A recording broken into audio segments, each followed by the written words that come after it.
CBS News. General Motors has announced a production cutback due to slumping sales, its first major slowdown in 5 years. I'm Douglas Edwards, reporting on the CBS Radio Network.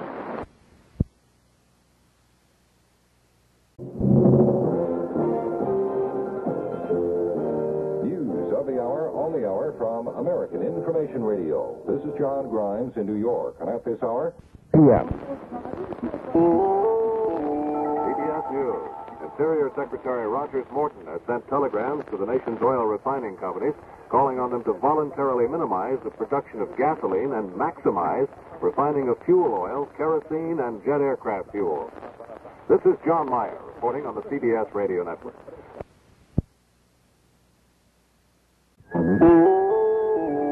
CBS News. The Arab nations will be watching Egypt, and the Israeli people will be watching their prime minister tomorrow as the Suez ceasefire talks enter a critical stage. I'm Stuart Novins reporting on the CBS Radio Network. Three has failed, sparking comments that Skylab may be a jinxed mission. And flight officials warn that if another of the stabilizers malfunction, the mission may have to be shortened. Officials predicted, however, that the current problem is just a nuisance for ground controllers and will not jeopardize the crew nor curtail planned Earth and comet Kohoutek research. David Crane has details. One of the three major control gyroscopes went out early this morning, but space officials say the problem is more of a nuisance than anything else at this time. The gyros control the attitude of the space station and are used to place the workshop in the proper attitude for several major experiments, such as Earth studies, directing a bank of cameras and sensors toward the sun, and looking at the Christmas comet Kohoutek. The two remaining gyros can perform this task, although it will take a little longer. Or, as Flight Director Phil Schaffer said, this mission wasn't going to be a piece of cake anyway, but now it's going to be a rigorous flight planning exercise. Officials say there was a 20% chance of one of the gyros going out during this mission, but less than a 1% chance of two going out. It's believed at this time that one of the two bearings burned out in the gyro, and there's no chance of the crew attempting to do a fix on that gyro. If another should go out, the mission would be seriously curtailed, although a safe attitude could be kept for a period of time by using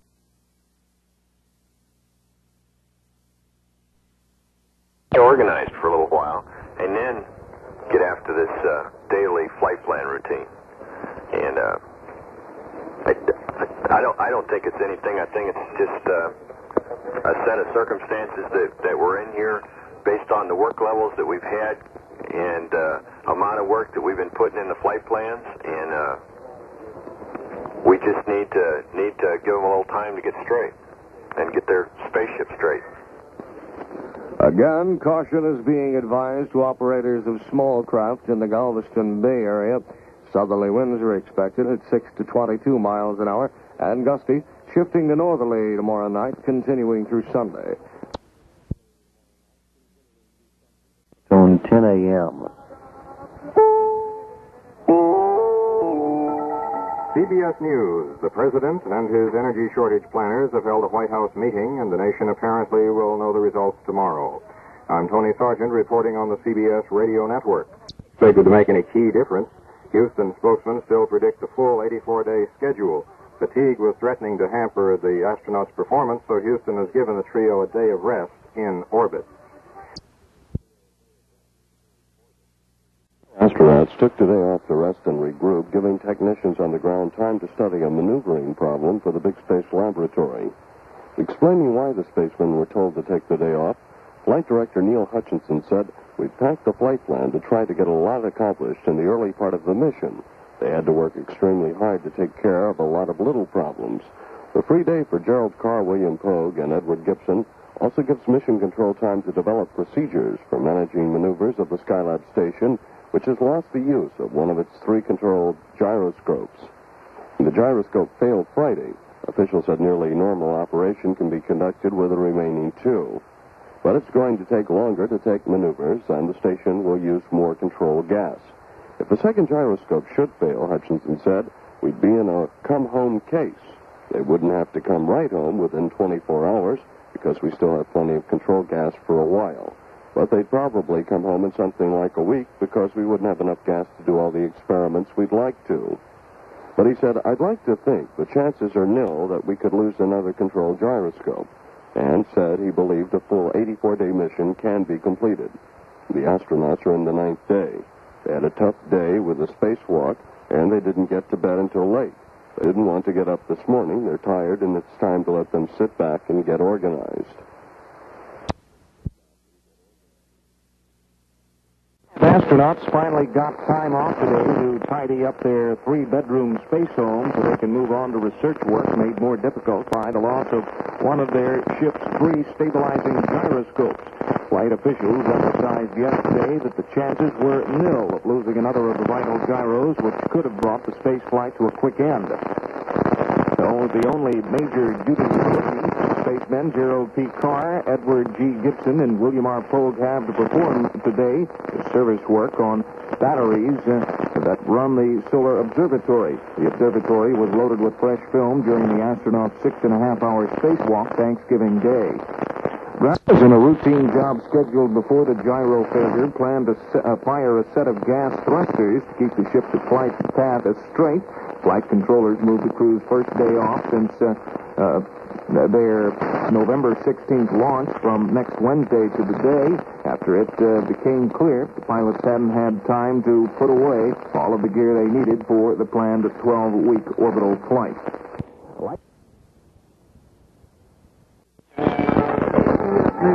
The London Observer in Sunday edition says the Gulf Oil Company has discovered a major new oil field off the west coast of Africa. The report says the field is one of the biggest finds in years and is being referred to as a new Kuwait. This is David Jackson reporting on the CBS Radio Network. Information voice of Central Texas. At the tone, 9 a.m. in time for CBS News. CBS News. The Army coup d'etat appears an accomplished fact in Greece this morning. And now the questions. What does the future hold for the country under new President Fidan Giziki? Good morning. I'm Neil Strasser reporting on the CBS Radio Network. About 150 miles above the Earth's surface, a mission commentator outlines today's activities. Sunday's activities revolve around a few important timelines aboard the Skylab space station. One of these is the installation of a timer and other parts in the Apollo telescope mount system. These items must be installed prior to systems checkout, which is scheduled for Monday, with the first operation of the ATM systems slated for Tuesday. Another important activity, which will consume most of pilot Bill Pogue's morning, will be a checkout of the Earth Resources experiment packets so that the EREP cameras and systems can be put into play on Monday, weather permitting. Present calculations place an EREP path on Monday along Ground Track 33, which covers the United States beginning off the Pacific coast and following across the central U.S. and the Atlantic Ocean. This will be the first of at least 50 opportunities which can be exercised during Skylab 4. On Sunday, Comet Kohoutek will play an important role in crew operations. Pilot Pogue will operate the ultraviolet stellar astronomy telescope, the SO-19 experiment. He will aim it at Comet Kohoutek late this afternoon to record the spectrum of the comet and its image in the visible light. CBS News, the Greek armed forces have overthrown the government of soldier-turned-civilian George Papadopoulos and have instituted a new military government with a civilian cabinet. This is George Herman reporting on the CBS Radio Network, and the monitor on their telescope and a broken mirror on an ultraviolet camera, and as a result, we may find out today or tomorrow or Tuesday how bright the new comet Kohoutek is going to be around Christmas and New Year's Day. If the astronauts find the comet is made mostly of clean water, it will emit only a dim blue glow in its huge tail and will not look very spectacular. But if there's a lot of dust in the water, the tail will glow fiery bright, and we'll have a spectacular sight in the Christmas heavens. This is George Herman, CBS News, Washington. And I'm Ed Mason. Preparing for their first full week of scientific study of the Earth, Sun, and the comet Kohoutek, astronauts Gerald Carr and Edward Gibson removed and replaced a television monitor in the Skylab's solar telescope camera control panel. The TV screen, which the astronauts used to aim the telescope, went blank during the Skylab 2 mission.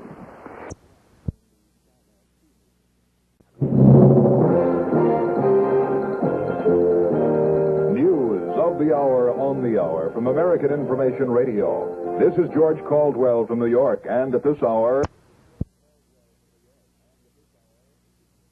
3 astronauts are being hurt. Those clouds you see overhead this morning, they're planning an Earth resources run, but have canceled it because of cloud cover over a large portion of the nation. 1 traffic death. CBS News is next. It's 10 o'clock. CBS News. President Nixon, following up on his energy message, says this morning the sacrifices won't be all that bad, may even be good for you. I'm Charles Osgood, reporting on the CBS Radio Network. The time will be 3 o'clock. CBS News. The energy crisis has sapped Wall Street again today. This is Reed Collins reporting on the CBS Radio Network. CBS News. As Wall Street dipstick showed less and less equity in the crankcase, the Treasury Secretary George Shultz called for a little calm. I'm Reed Collins reporting on the CBS Radio Network. Lowell Thomas brings the news. From Algiers, from Naha, Okinawa, from Walpole, Massachusetts, comes today's news as reported by America's foremost newscaster, Lowell Thomas. Now, here is Lowell Thomas and the news. Good evening, everybody. Skylab 3 astronauts busy today with one research task after another. Along the way, shooting pictures of the stars, as well as the approaching comet, Kohoutek. Also, readying their solar observatory for sun study experiments later tonight.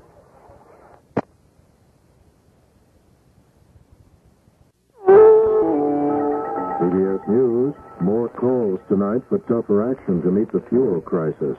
I'm Stuart Novins reporting on the CBS Radio Network. Astronauts were 3 very busy men today, scurrying from one research task to another at the Johnson Spacecraft Center. Dennis Williams.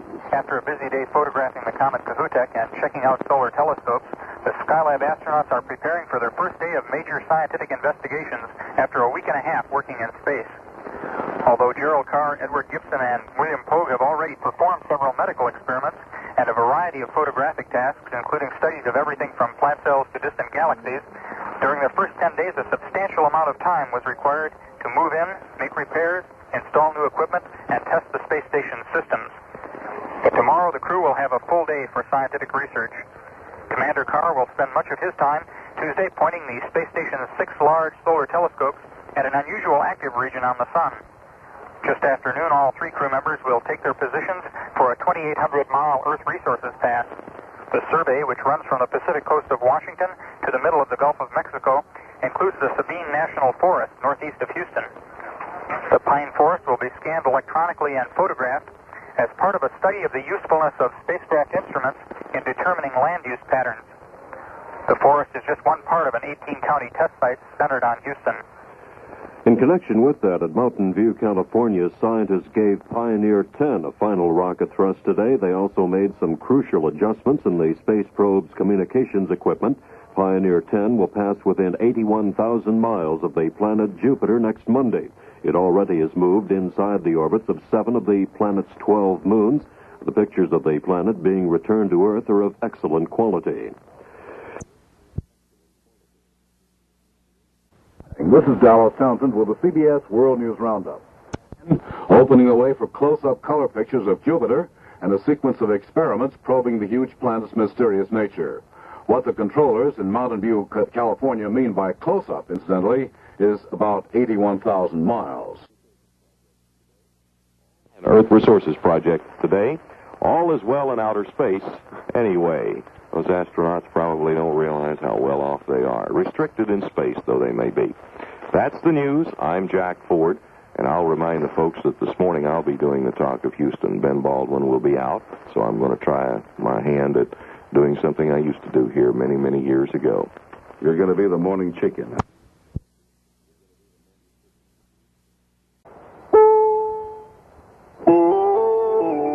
This is The World Tonight. Good evening. I'm Douglas Edwards, CBS News. Lowell Thomas brings the news. From Algiers, from Sydney, Australia, From Fairfield County, Connecticut, comes today's news as reported by America's foremost newscaster, Lowell Thomas.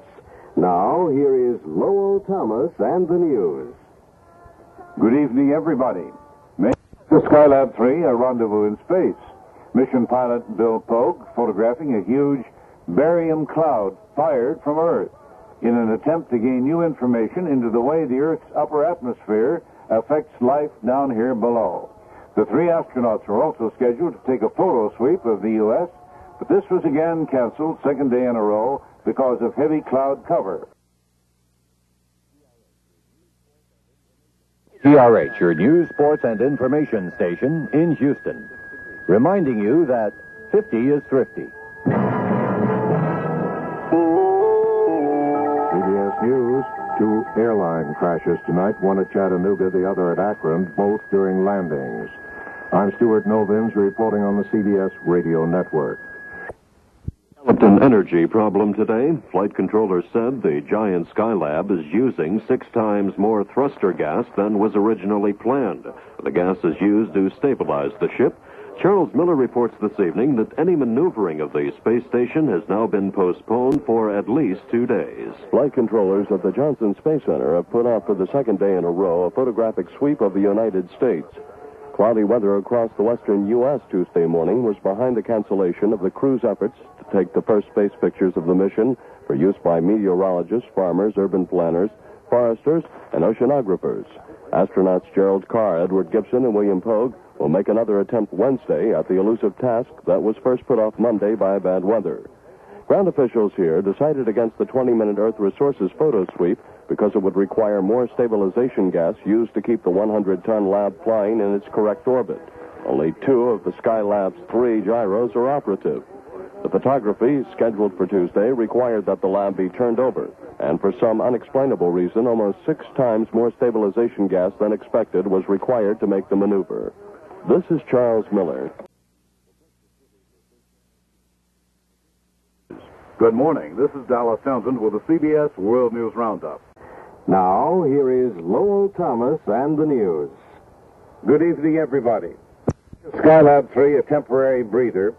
And while here below, there was an attempt to determine the best way to conserve the Skylab's fast-dwindling supply of stabilization gas. Flight Director Donald Putty expressing confidence that once the problem is worked out, it'll just be back to business as usual.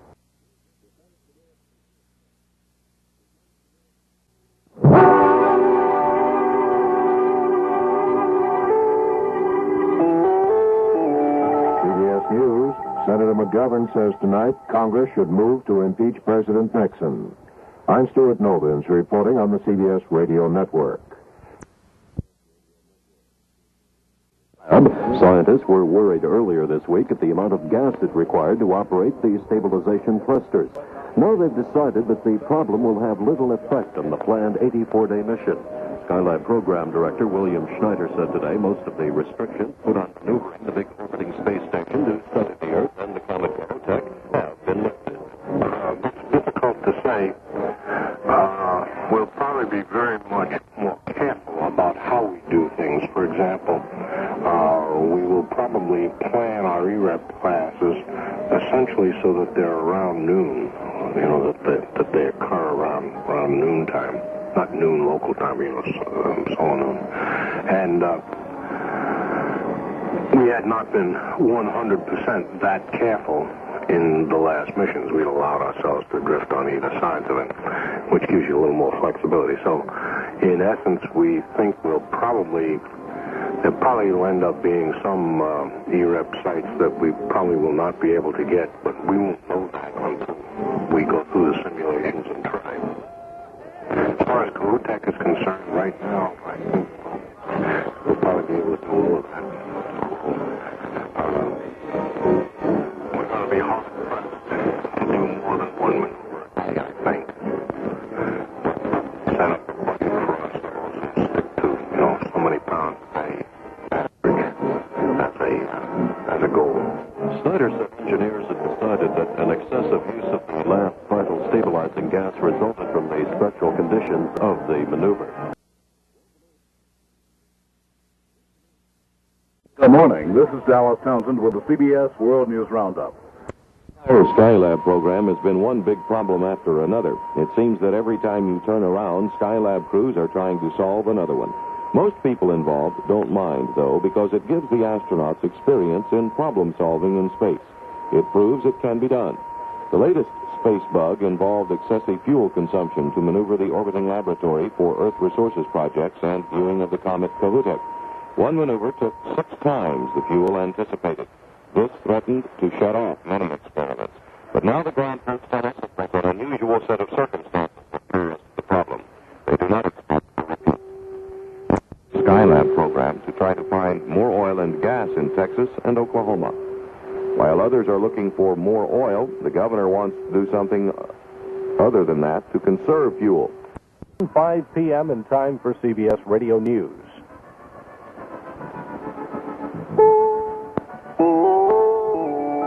CBS News. Egypt says it is not going back to the tent on the Cairo-Suez Road.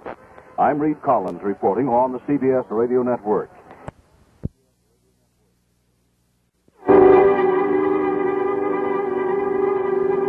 This is KTRH Houston, your news, sports, and information station, reminding you that 50 is thrifty. CBS News. Special Watergate prosecutor Leon Jaworski has asked federal judge Sirica to give the grand jury 4 of President Nixon's secret White House tapes that have been subpoenaed. Jaworski argues this is legal because the White House does not contend the tapes should be held back because of executive privilege. I'm Ann Krasman reporting on the CBS Radio Network.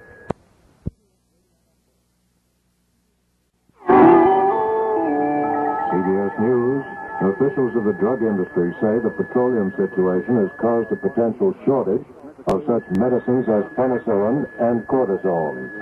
I'm Stuart Novins reporting on the CBS Radio Network. Good morning. This is Dallas Townsend with the CBS World News Roundup. 5 p.m.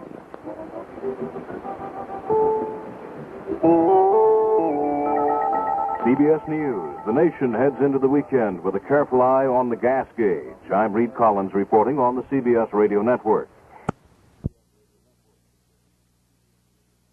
Announced his retirement from the space agency at the same time space officials were announcing a major astronaut reorganization plan tonight. The road toward a full-scale Mideast peace conference got a little bumpier today, but U.S. officials remain confident it will be held next month as scheduled in Geneva. The Astronaut Corps, as it has been known, will be going out of existence soon as part of a reorganization plan. KTRH News tonight talked to Space Agency spokesman Jack King about the plan. This is a reorganization plan that's being implemented because of the evolving role that the Johnson Space Center is going to have in manned spaceflight after the completion of the Skylab program. Basically, 2 of our key directorates, Flight Crew Operations Directorate and the Flight Operations Directorate, are being combined into one organization, and a new directorate called Data Systems and Analysis is going to be established. The pilot astronauts within the astronaut group will be assigned to an astronaut office within Flight Operations. The scientist astronauts will be assigned to an astronaut office within the Science and Applications Directorate, and the 3 medical scientist astronauts will be assigned to a 3rd astronaut office in our Life Sciences or Medical Directorate. So we will actually have 3 astronaut offices. Out in space, there may be something loose aboard the Skylab space station. The Apollo ferry ship, which is docked to the orbiting laboratory, began vibrating today, and there were some strange noises. So far, though, it's not yet known what's causing the trouble or whether it's serious. Meanwhile, the Skylab astronauts will be conducting more Earth resources experiments tomorrow, just like they did today. Here's a report from Dennis Williams at the Johnson Space Center. Skylab astronauts, now in their 3rd week aboard the orbiting space station, will make another 6,500-mile Earth resources survey tomorrow. Flight controllers call today's data-gathering Earth pass very successful, as the 100-ton space station was maneuvered for the first time in several days. Very little nitrogen gas was required for today's maneuver, which is good news for the Skylab crew. With up to 10 weeks left in their flight, astronauts Gerald Carr, Edward Gibson, and William Pogue should be able to complete all all of their planned Earth resources work and make extensive studies of the comet Kohoutek as well. Tomorrow's Earth survey begins at 11:27 a.m. Central Standard Time as the space station crosses the Colorado Rockies southwest of Denver. Passing north of Albuquerque, New Mexico, across Lubbock and Austin, Texas, and crossing the Gulf Coast between Houston and Corpus Christi, Skylab's survey ends at 11:50 a.m. south of Sao Paulo, Brazil, when the vehicle is over the South Atlantic Ocean. Data for weather, agriculture, and land use patterns will be obtained during tomorrow's pass, including an extensive survey of the 18-county Houston area test site. In the meantime, a longtime astronaut is giving up his wings for the clean air of Colorado. Charles Miller has that story. Veteran astronaut Charles Pete Conrad has announced his retirement from the Space Agency and the Navy. Conrad is to become an official of a Denver-based cable television firm. Conrad, a captain in the Navy, retires after 20 years of service, 11 of which have been as an astronaut in the manned spaceflight program. Conrad, who joined the Astronaut Corps in 1962, has flown on 4 space missions.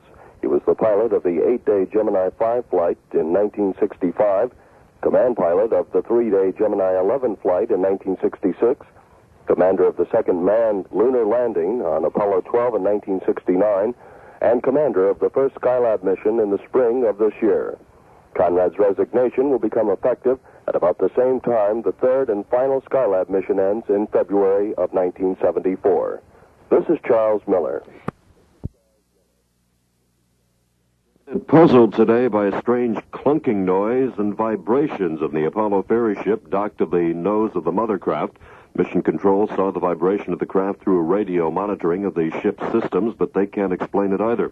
Astronaut Gerald Carr discovered the peculiar noise and vibration while cleaning up the mess the pilots left in the Apollo when they moved into Skylab 2 weeks ago. He called crewmates Edward Gibson and William Pogue, but they never noticed it. Flight Director Philip Schaefer said controllers have only far-out explanations, none of which are plausible. Schaefer says we're not concerned, we're still checking everything, but so far we have very few clues. They might be able to explain the vibration, but not with a noise also. The vibration stopped a half hour after they began and did not come back. Carr said he was not worried about them. Carr reported that I've noticed some clunkety blunking and the whole spacecraft is vibrating. He says I don't have any indications on any meters here that we've got a problem, but it's a rather strange feeling.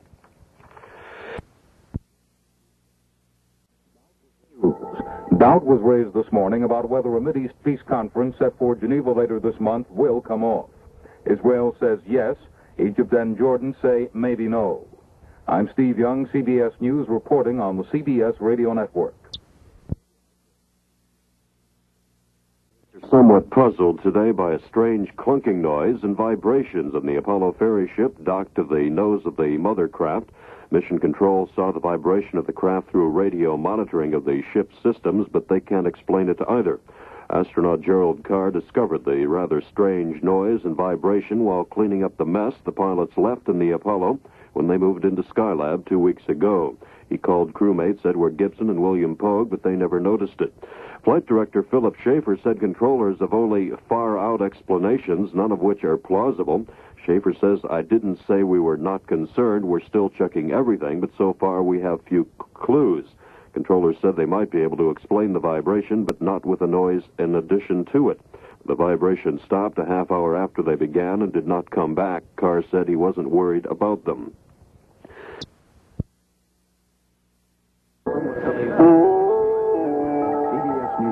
For practically the first time since the late January ceasefire, there's been a heavy communist artillery attack close to Saigon. I'm Christopher Glenn, reporting on the CBS Radio Network.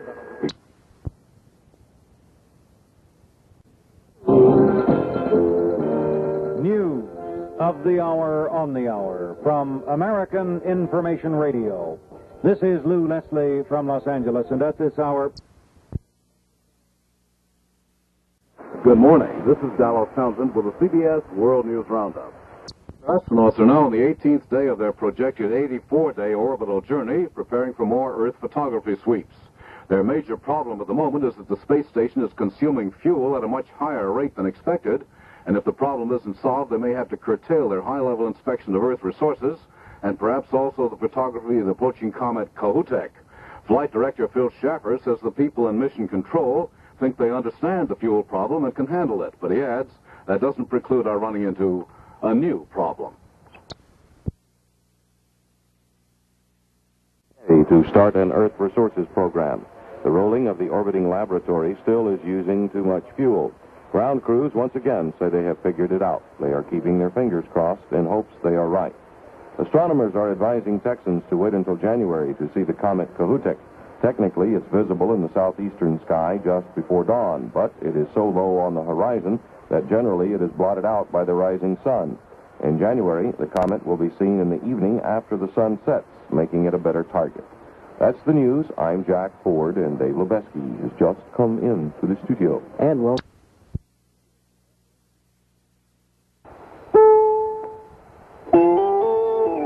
This is The World Tonight. Good evening. I'm Douglas Edwards. Yes, News. From Cape Kennedy about 21 months ago, and tonight, more than 600 million miles later, Pioneer is in the dangerous radiation fields surrounding the planet Jupiter. First indications were that those fields aren't as dangerous as feared, and Pioneer has already relayed back some fascinating information. Richard Threlkeld reports. The pictures are fuzzy and distorted, but even so, they're a remarkably detailed look at this gigantic planet, the colored cloud bands of ammonia and methane clearly visible from less than 100,000 miles away. Eventually, in the days to come, Pioneer 10's fuzzy photos will be improved mechanically and become the most detailed look we've ever had of Jupiter. Even so, the pictures are probably the least important of all the experiments aboard Pioneer. Even as the data is pouring in, scientists have already confirmed some things about our most mysterious neighboring planet. Pioneer Project Manager Charles Hall. Among other things, we have found evidence of helium in the atmosphere of Jupiter. This helium is present also in stars and new planets, so even though the Earth and Jupiter were probably formed at the same time, this evidence indicates that the Earth has aged faster, or Jupiter is a younger planet than the Earth. Project Manager Hall and the other scientists here will spend the months ahead analyzing the measurements that Pioneer has already sent back. Richard Threlkeld, CBS News, at the Space Agency's Ames Research Center.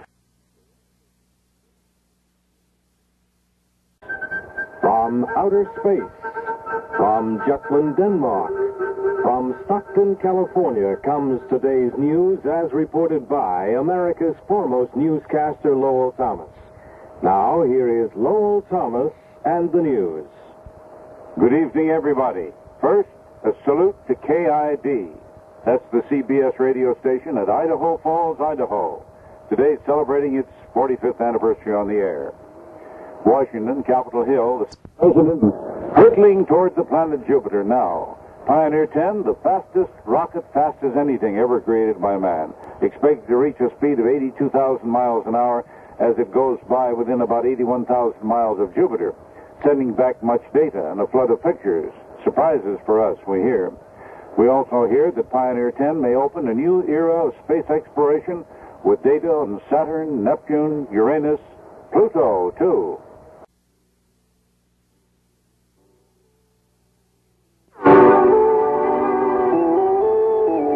CBS News. The energy shortage has caused a massive traffic jam tonight in Pennsylvania, and it may be hours before it's over.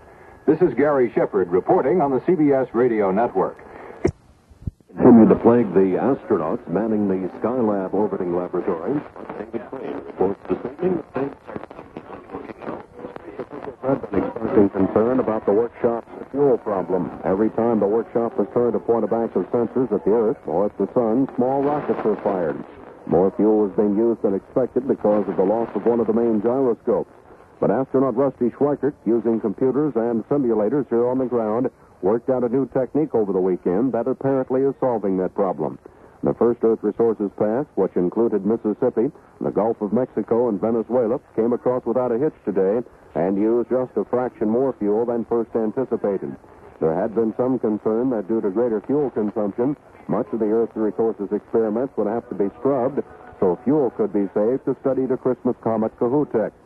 Besides Earth watching today, the crew will take stock of their food supply, run some more medical experiments, and take more pictures of Kohoutek. I'm David Crane. CBS World News Roundup. At the tone, the time will be 5 p.m. CBS News. President Nixon announced the creation of his new Federal Energy Administration this afternoon, and at the same time, the president had praise for those who have been responding to the cry to conserve. Good evening. I'm Douglas Edwards, CBS News. From outer space, from Quito, Ecuador, from Brooklyn, comes today's news as reported by America's foremost newscaster, Lowell Thomas. Now, here is Lowell Thomas and the news. Good evening, everybody. The men of Skylab 3 were scanning the Earth today, searching for new energy sources called hotspots. The astronauts also using a new system for rolling over their space station to effect a saving of 18% in the amount of gas required by rolling it over. Astronaut Ed Gibson describing the firing of the gas thrusters, well, he put it this way: it's like having your head in a large can with someone on the outside whacking at it. Does that make it clear?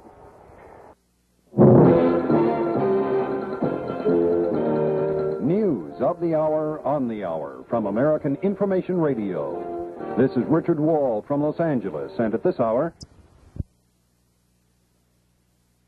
Good morning. This is Dallas Townsend with the CBS World News Roundup. On 5 p.m.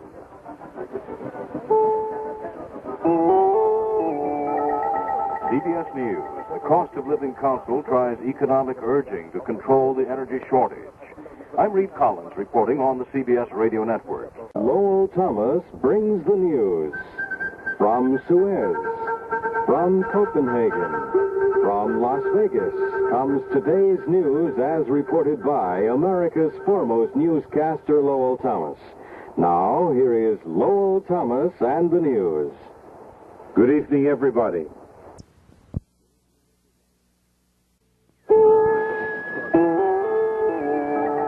CBS News. At a time when the fuel shortage is occupying the center of attention, there's a new oil spill.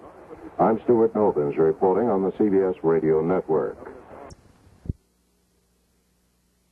Crew is continuing to perform the experiments assigned to them despite a fuel problem. NASA spokesman Dennis Williams has the latest. Astronauts Gerald Carr, Edward Gibson, and William Pogue are photographing the comet Kohoutek tonight with a pair of cameras designed to record ultraviolet light.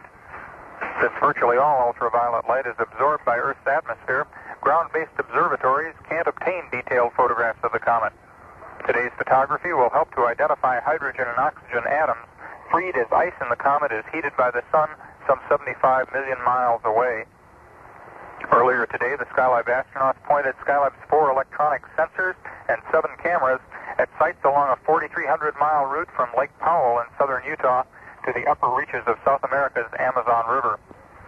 Using a new maneuvering technique developed by flight controllers, the space station used far less nitrogen thruster gas for today's attitude change. Skylab's Earth Resources maneuver this morning used only about a tenth as much nitrogen as had been required for passes a few days ago. Meanwhile, the comet Kohoutek, now traveling at nearly 110,000 miles per hour, is faintly visible from Earth. It appears as a fuzzy blotch rising in the east-southeast near the constellation Virgo about 2 hours and 45 minutes before the sun. This is Dennis Williams at the Mission Control Center in Houston. Good morning. This is Dallas Townsend with the CBS World News Roundup.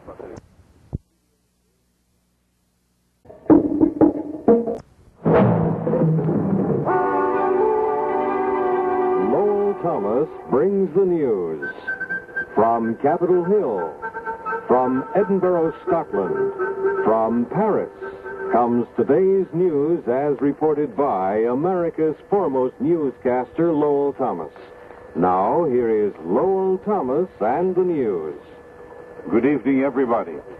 Astronomers around the globe, including the crew of Skylab 3, today was International Astronomical Union Comet Day. One and all training telescopes on comet Kohoutek as it swings around the sun. The data thus collected to serve as a basis for future study. The comet discoverer, as you've heard, Polish astronomer Lubok Kohoutek. He warns, however, that many people have overestimated its brilliance. It will not be several hundred times brighter than Halley's Comet, as earlier reported, said he, but even so, it really will be a sight. And so long until tomorrow.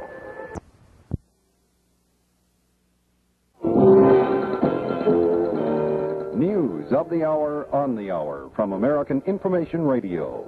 This is Richard Wall from Los Angeles, and at this hour... This is Dallas Townsend with the CBS World News Roundup. Astronauts will be taking pictures of the Pacific Ocean, the Caribbean Sea, and the comet Kohoutek today. They will be snapping pictures of the water to gather more data for weather forecasters. Yeah. CBS News. Angry truck drivers sent their representatives to the Interstate Commerce Commission and the Transportation Department in Washington today. I'm Reed Collins reporting on the CBS Radio Network.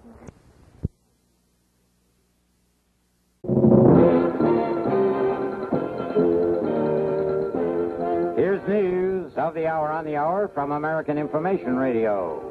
This is Merrill Muller in Los Angeles, and at this hour...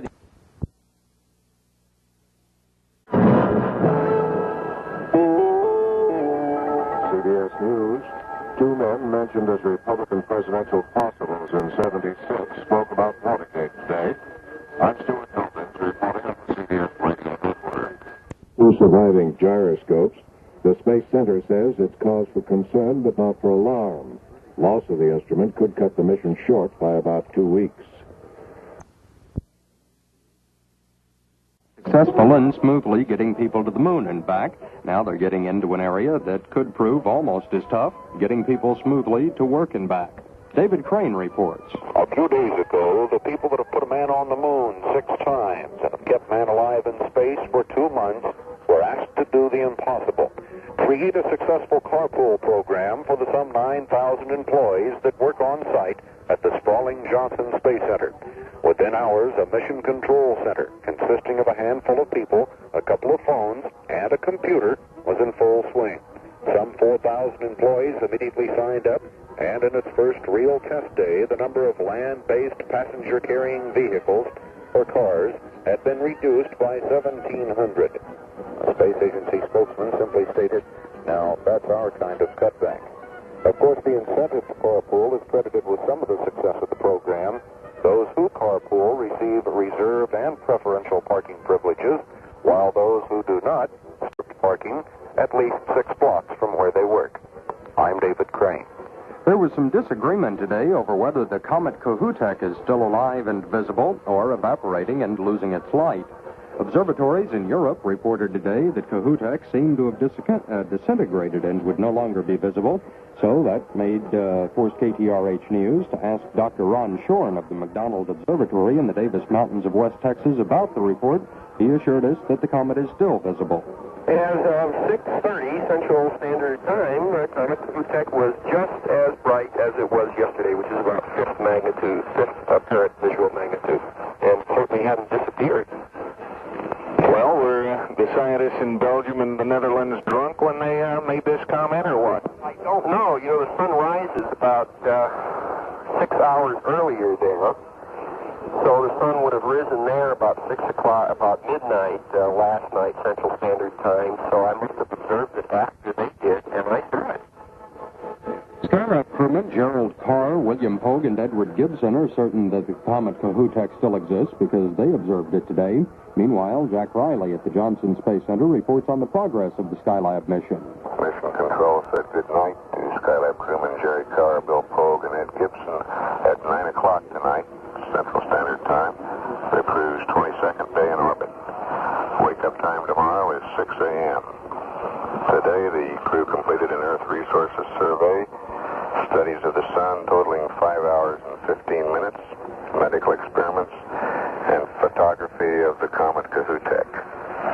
The mission flight surgeon reports that the crew continues in good